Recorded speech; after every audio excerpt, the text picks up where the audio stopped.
Notre prochain lecteur, Gabriel Nadeau-Dubois, le leader du mouvement étudiant.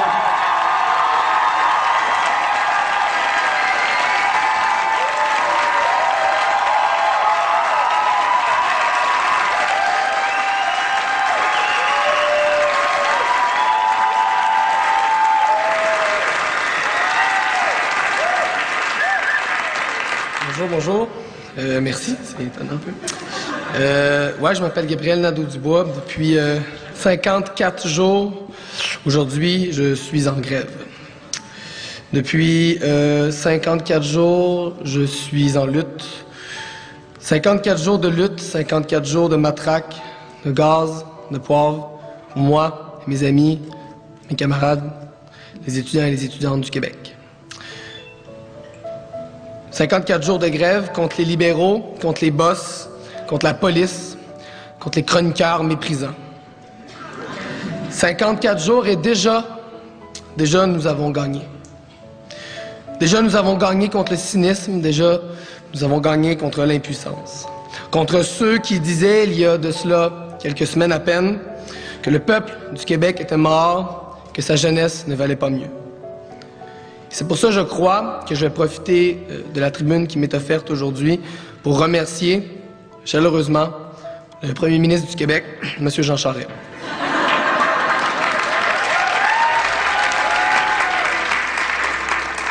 Merci, M. Charest. Vous nous avez donné une confiance inébranlable en nous-mêmes. Merci, M. Charest. Merci, M. Charest, de nous avoir montré ce que nous pouvions faire contre vous. Mais maintenant, vous êtes en sursis. Vous avez déclaré la guerre à une génération en entier. Nous avons marqué le sol de l'histoire d'une marque indélébile. L'histoire du Québec, dorénavant, ne pourra plus se lire sans s'y arrêter. Vous nous avez montré la violence de votre monde pour nous permettre peut-être d'un peu mieux imaginer le nôtre. Parce que nous aspirons à plus qu'à votre monde qui meurt.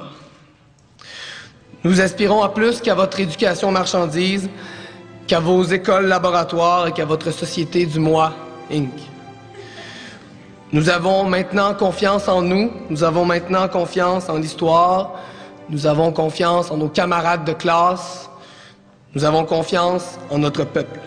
Et il ne s'arrêtera pas là.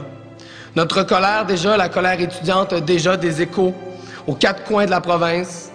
Et déjà, les oreilles de nos enfants, de nos nièces, de nos cousins, de nos cousines en sont emplies. L'école de la grève, pour nous, ce printemps, aura été la meilleure des formations. Elle aura été gratuite en plus.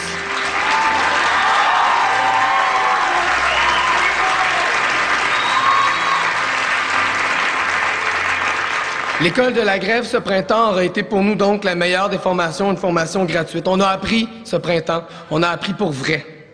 On a appris c'était quoi l'injustice, on a appris c'est quoi la violence, on a appris c'est quoi la violence d'un système, on a appris ça goûte quoi le poivre de Cayenne, on a appris ça sent quoi les gaz lacrymogènes, mais surtout on a appris la résistance. On a appris par centaines de milliers à se battre comme jamais on ne l'avait fait dans nos vies, comme jamais on ne l'avait fait dans l'histoire du Québec. Notre grève, c'est pas l'affaire d'une génération, c'est pas l'affaire d'un printemps, c'est l'affaire d'un peuple, c'est l'affaire d'un monde. Notre grève, c'est pas un événement isolé, notre grève, c'est juste un pas, c'est juste une halte le long d'une route beaucoup plus longue. Notre grève, elle est déjà victorieuse. Elle est déjà victorieuse parce qu'elle nous a permis de voir cette route-là, celle de la résistance. Il est là, le vrai sens de notre grève. 250 000 personnes, ça ne sort pas dans la rue parce que ça ne veut pas payer 1 625 $ de plus.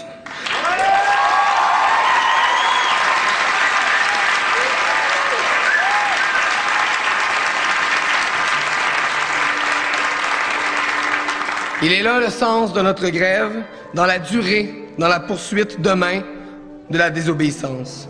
Nous avons planté ce printemps les graines d'une révolte qui ne germera peut-être que dans plusieurs années. Mais déjà, ce qu'on peut dire, c'est que le peuple du Québec n'est pas endormi, pas plus que ne l'est sa jeunesse. Ils ont peut-être les matraques les plus dures, ils ont peut-être les armures les plus épaisses, ils ont peut-être les plus grands journaux. Ils ont peut-être les portefeuilles les plus épais, mais nous avons le souffle le plus long. Nous avons le courage des opprimés. Nous avons la force de la multitude. Mais surtout, nous avons tout simplement raison.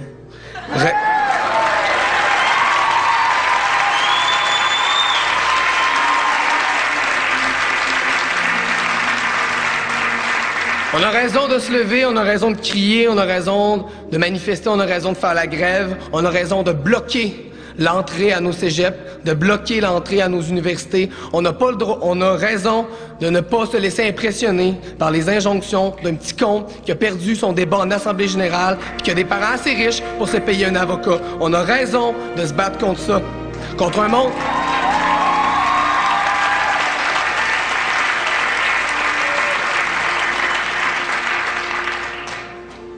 On a raison de se battre contre un monde qui veut nous couper les ailes, qui veut nous dresser à coups de dette puis à coups de travail.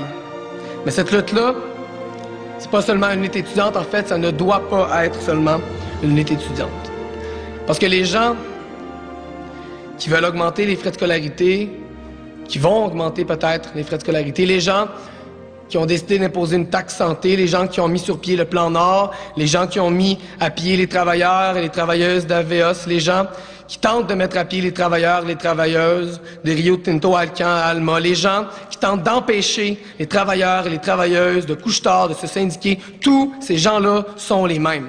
C'est les mêmes personnes avec les mêmes intérêts, dans les mêmes groupes, dans les mêmes partis politiques, dans les mêmes instituts économiques. Ces gens-là, c'est une seule élite, une élite gloutonne, une élite vulgaire, une élite corrompue, une élite qui ne voit l'éducation que comme un investissement dans du capital humain, qui ne voit un arbre que comme une feuille de papier et qui ne voit un enfant que comme un futur employé. Ces gens-là ont un projet...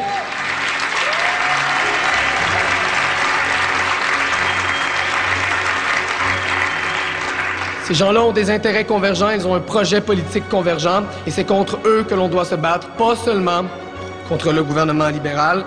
Et je peux aujourd'hui vous transmettre le souhait, je crois, le plus cher des étudiants et des étudiantes qui sont en grève actuellement au Québec, et c'est de servir de tremplin, que notre grève serve de tremplin à une contestation beaucoup plus large, beaucoup plus profonde et beaucoup plus, oui, radicale de la direction que prend le Québec depuis les dernières années.